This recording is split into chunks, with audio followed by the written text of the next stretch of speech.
أعوذ بالله من الشيطان الرجيم. بسم الله الرحمن الرحيم.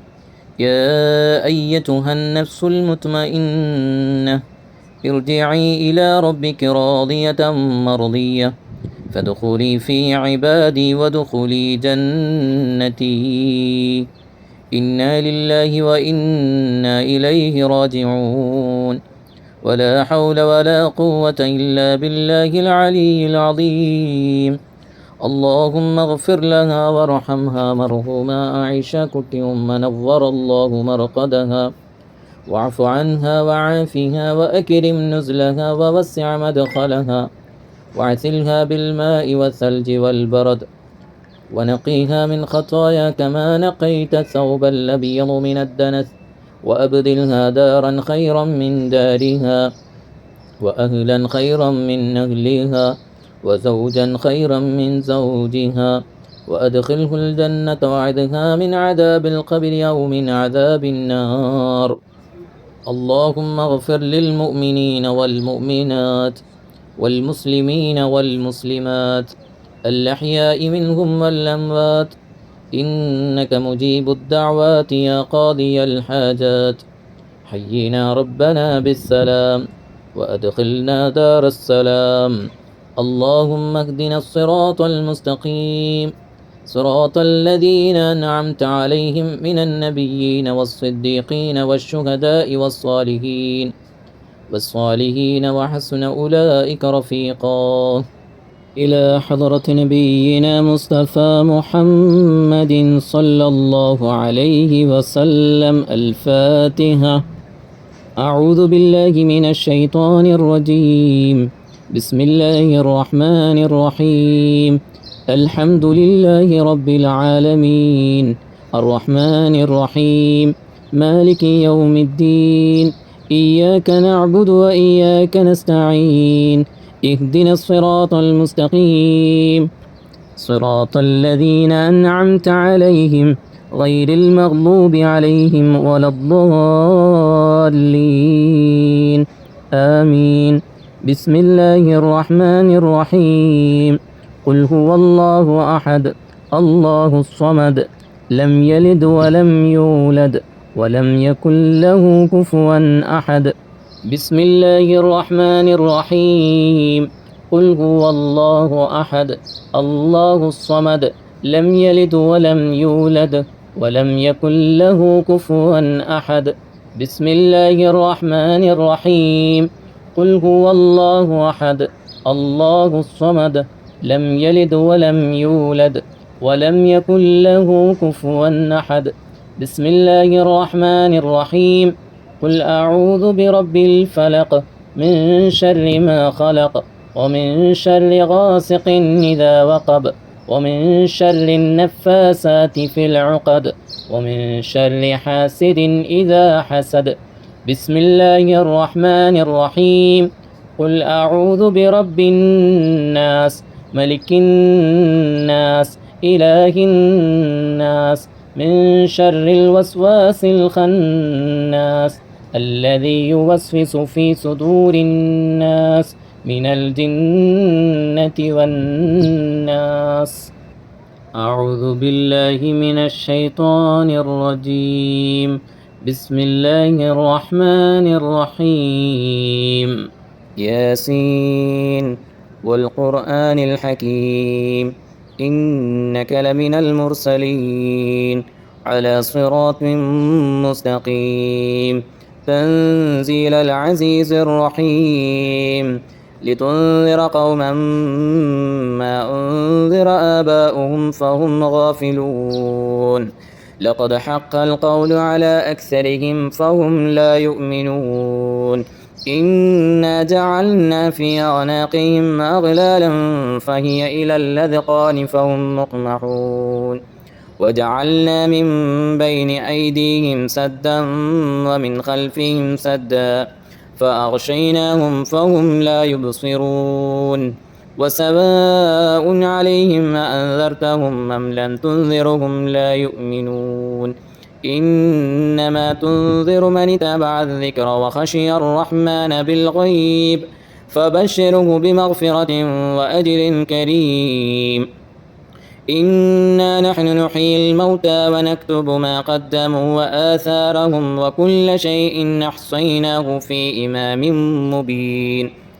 واضرب لهم مثلا أصحاب القرية إذ جاءها المرسلون إذ أرسلنا إليهم اثنين فكذبوهما فعززنا بثالث فقالوا إنا إليكم مرسلون قالوا ما أنتم إلا بشر مثلنا وما أنزل الرحمن من شيء إن أنتم إلا تكذبون قالوا ربنا يعلم إنا إليكم لمرسلون وما علينا إلا البلاغ المبين قالوا إنا تطيرنا بكم لئن لم تنتهوا لنرجمنكم وليمسنكم منا عذاب عليم قالوا طائركم معكم وإن ذكرتم بل أنتم قوم مسرفون وجاء من أقصى المدينة رجل يسعى قال يا قوم اتبعوا المرسلين اتبعوا من لا يسألكم أجرا وهم مهتدون وما لي لا أعبد الذي فطرني وإليه ترجعون أأتخذ من دونه آلهة إن يردني الرحمن بضر لا تغني عني شفاعتهم شيئا ولا ينقذون إني إذا لفي ضلال مبين إني آمنت بربكم فاسمعون قيل ادخل الجنة قال يا ليت قومي يعلمون بما غفر لي ربي وجعلني من المكرمين وما أنزلنا على قومه من بعده من جند من السماء وما كنا منزلين إن كانت إلا صيحة واحدة فإذا هم خامدون يا حسرة على العباد ما يأتيهم من رسول إلا كانوا به يستهزئون ألم يروا كم أهلكنا قبلهم من القرون أنهم إليهم لا يرجعون وإن كل لما جميع لدينا محضرون وآية لهم الأرض الميتة أحييناها وأخرجنا منها حبا فمنه يأكلون وجعلنا فيها جنات من نخيل وأعناب وفجرنا فيها من العيون ليأكلوا من ثمره وما عملته أيديهم أفلا يشكرون سبحان الذي خلق الأزواج كلها مما تنبت الأرض ومن أنفسهم ومما لا يعلمون وآية لهم الليل نسلخ منه النهار فإذا هم مظلمون والشمس تجري لمستقر لها ذلك تقدير العزيز العليم والقمر قدرناه منازل حتى عاد كالأرجون القديم لا الشمس ينبغي لها أن تدرك القمر ولا الليل سابق النهار وكل في فلك يسبحون وآية لهم أنا حملنا ذريتهم في الفلك المشحون وخلقنا لهم من مثله ما يركبون وإن نشأ نغرقهم فلا صريخ لهم ولا هم ينقذون إلا رحمة منا ومتاعا إلى حين وإذا قيل لهم اتقوا ما بين أيديكم وما خلفكم لعلكم ترحمون وما تأتيهم من آية من آيات ربهم إلا كانوا عنها معرضين وإذا قيل لهم أنفقوا مما رزقكم الله قال الذين كفروا للذين آمنوا أنطعم لو يشاء الله أطعمه إن أنتم إلا في ضلال مبين ويقولون متى هذا الوعد إن كنتم صادقين ما ينظرون إلا صيحة واحدة تأخذهم وهم يخصمون فلا يستطيعون توصية ولا إلى أهلهم يرجعون ونفخ في الصور فإذا هم من الأجداث إلى ربهم ينسلون